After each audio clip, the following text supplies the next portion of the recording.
করছিলেন? তো না ভাই আমি পড়ালেখা করিনি। তো হয়তো আমি নাম লিখতে জানি না। তো আপনি কোরআন কিভাবে পড়তে পারেন?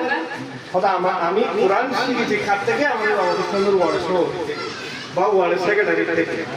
এভাবে অসংখ্য মানুষ যাদের শিকার আগ্রহ আছে তারা দাওয়াত ইসলামের এই পক্ষ থেকে দায়িত্বশীল ভাইদের থেকে আমরা শিখি। আপনারা যারা আজকে এখানে এসেছেন আপনাদেরকে আমি যেটা বলবো সেটা হলো এই যে আমাদের ৬ নম্বর ওয়ার্ড তসলিমী ইউনিয়নের সবচেয়ে বেশি দিকে দাঁড়াতে হবে এই এবং রাজনৈতিকভাবে পিছিয়ে আছি তারা রাজনৈতিকভাবে পিছিয়ে আছি আমরা যারা দাওয়াত ইসলাম করি আমরাই কেন পিছিয়ে আছি? আগে আমরা পিছিয়ে ছিলাম কিন্তু আমি মনে করি আমরা এখন পিছিয়ে নাই ইনশাআল্লাহ।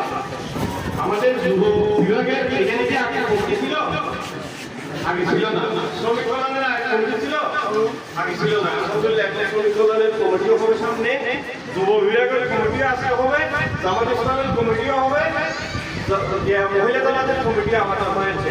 তাহলে ৪-৫-৬-৭টা কমিটি যদি আমরা একসাথে হই তাহলে আমরা ৩-৪০০ মানুষ হবো না? হবো না? এখানে অল্পগুলো লোক আছে কিনা সেটা বলা আমি জানি না। আচ্ছা যাক